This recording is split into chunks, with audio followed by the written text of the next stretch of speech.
Have you ever had someone turn their back on you when you needed them the most? I'm talking about that moment when you're drowning, actually drowning, and instead of throwing you a lifeline, the people you trusted most just walked away. That's exactly what happened to me. After 7 years of friendship, my entire friend group decided I was too broken to be worth their time. They didn't just abandon me, they made sure everyone else would too. But here's the thing about hitting rock bottom: once you're there, the only way left to go is up. And my climb back started with something so simple, so unexpected: a Disney Plus account. Let me take you back to how this all began. We were the kind of friend group that did everything together: birthdays, holidays, lazy Sundays, binge watching our favorite shows. We even shared streaming accounts to save money. That's how close we were. Or at least, that's how close I thought we were. Then came the darkest period of my life. Without getting into all the painful details, I fell into a depression so deep I could barely get out of bed. The texts and calls slowly stopped. Plans were made without me. Then the whispers started that I was too needy, too dramatic, that I was just looking for attention. The final blow came when I reached out to one of them, just needing someone to talk to, and got this response: maybe you should just get over it. We're all dealing with stuff too, you know. For months after that, I was a ghost in my own life. I'd watch from the sidelines as they posted pictures of their gatherings, their inside jokes, their perfect little lives moving forward without me. The worst part? They were using my vulnerability as gossip fodder, twisting my private struggles into some kind of social currency. Then one rainy afternoon, as I was mindlessly scrolling through my iPad trying to distract myself from the emptiness, I saw it: the Disney Plus app, still logged into our shared account. At first, I just stared at it. All those memories of us watching shows together came flooding back. The Marvel movie marathons. The debates over which Star Wars series was best. The comfort we'd all find in rewatching our favorite childhood classics. And that's when it hit me: this little app represented everything I'd lost. But it also gave me something I hadn't felt in a long time: power. I won't lie, my first thought was to just delete everything. Wipe all the profiles, change the password, really burn it all down. But that didn't feel right. That would have been too obvious, too messy. No, what I wanted was subtler. More poetic.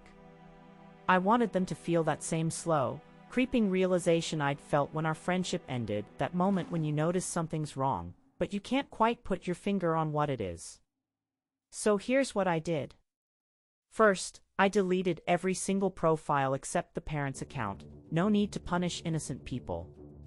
Then, I recreated each profile exactly as it was before: same names, same avatars, everything looking perfectly normal at first glance. But here's the beautiful part: all their watch histories? Gone. Years of carefully curated viewing preferences? Erased.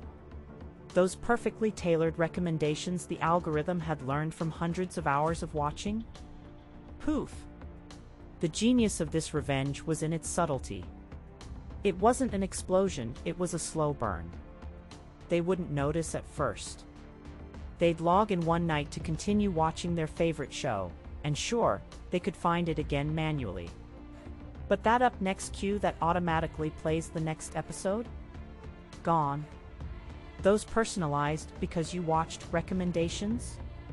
Reset to generic defaults. Every time they searched for something they'd watched before, they'd have to start from scratch. Every time they couldn't remember what episode they were on, they'd have to figure it out themselves. Was this world ending? Of course not.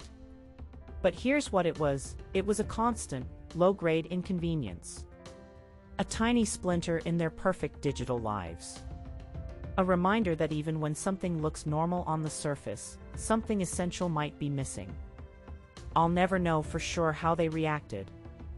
Maybe some of them didn't even notice.